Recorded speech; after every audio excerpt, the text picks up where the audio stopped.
They got one. And don't think they were above all week long pointing out to their defense that the other defense is rated higher than them. You going to let that happen, guys? Is that how we're going to play? And they responded to the challenge. That sends them 2 yards in the wrong direction and leads to second down. And the big fella stuffed that one up in a big way. I think doubling him has to be a priority because you can't move up to the next level if you don't take care of him first.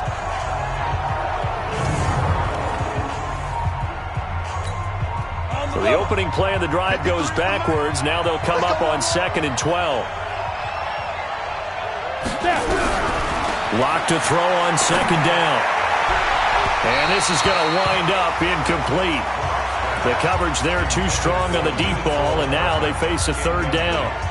Had the right idea there, trying to throw it to the sideline, but he let him just a little bit too much, trying to get it out to his receiver.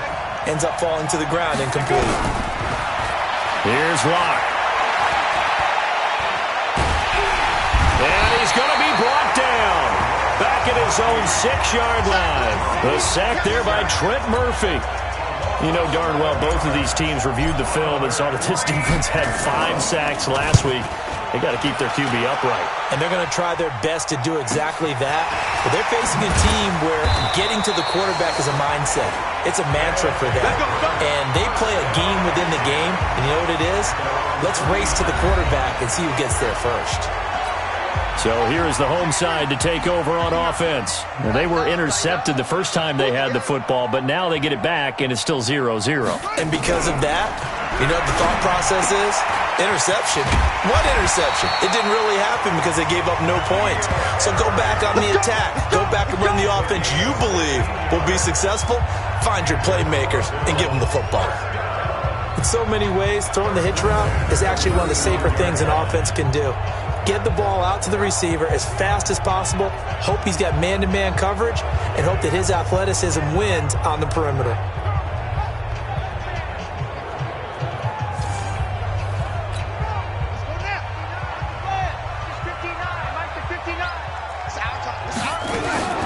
Now Jackson on 1st down. Got his man. It's Eifert. And this will be a gain of 5 as he gets it to the 30. Well, they're unable to convert that into much, but it's never a bad idea to try to get the ball into a tight end of his caliber's hands and see what kind of disruption he can cause. Looking to throw again on 2nd down. Jackson looking for McLaurin, and he's got him. And he's able to get it down to the 25-yard line.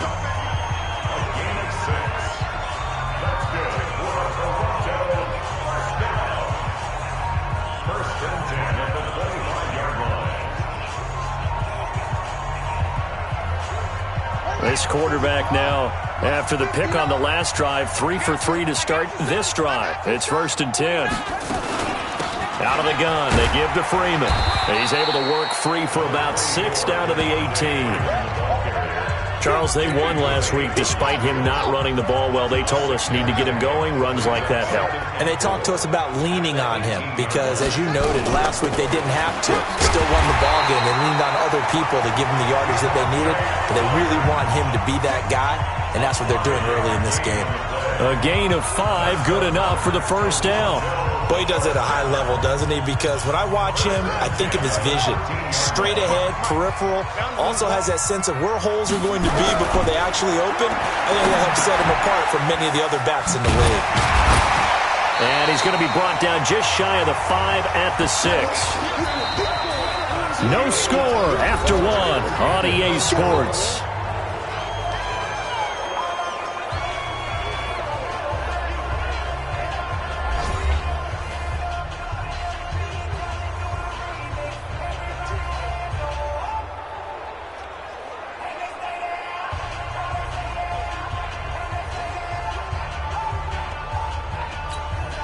Able to get 7 on that 1st down pass play. 2nd and 3. And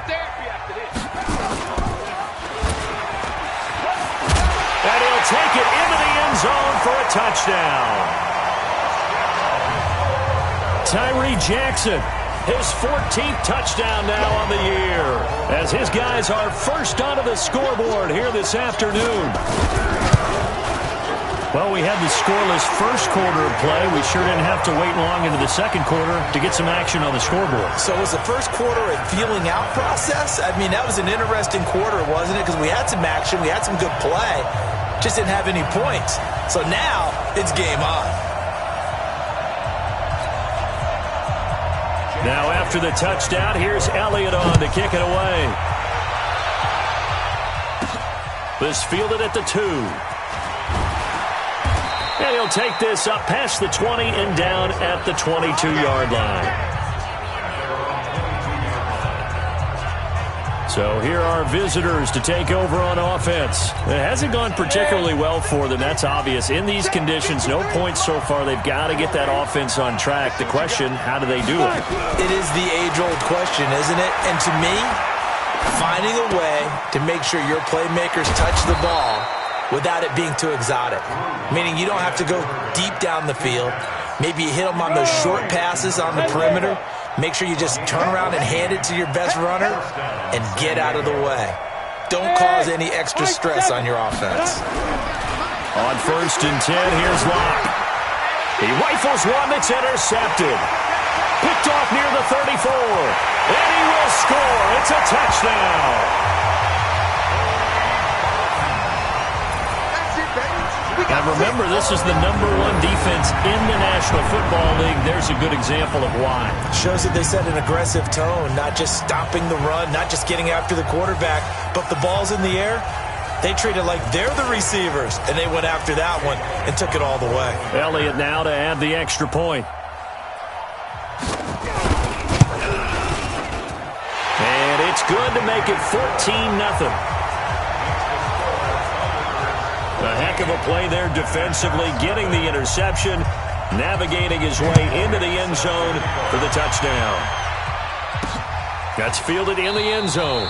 And he'll elect not to return this one, so they'll bring it out to the 25 on the touchback.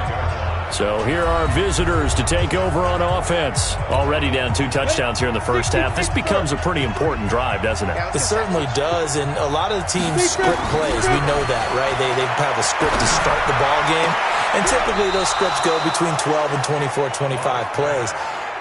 Down 2 touchdowns early, probably not very deep into their script. I think that they'll stay with it. I don't think they'll abandon it just yet and try and generate some offense on this drive. Anything. At least 3 points, get that 0 off the board. One play has them up past the 40 already, and another 1st and 10.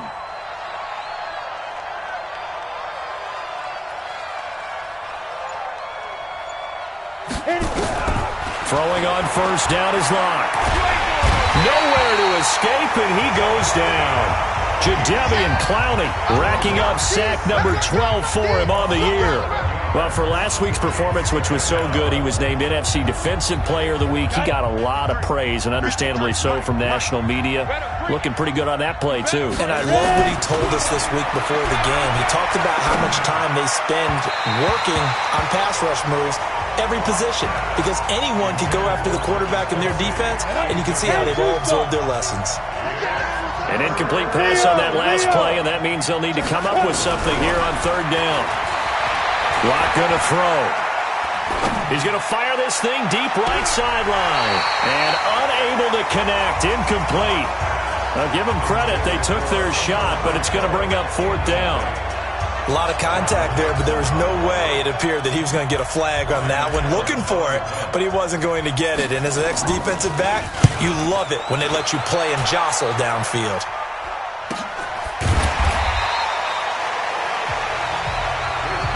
Let's go, baby. Let's go. So here is the home side to take over on offense. It's been a good first half so far. They're up 14-0. Points here, they could really put them in command before intermission. Yeah, and it's all well and good what they're seeing and how they're feeling right now. But this is the NFL. How many times have we watched 14-0 leads evaporate and quickly? So how have we seen them combat it? Continue to run your offense, but don't back off at all. Don't start looking at the clock. Don't start thinking about, hey, just take care of the football. Keep attacking. Usually the best way to maintain control.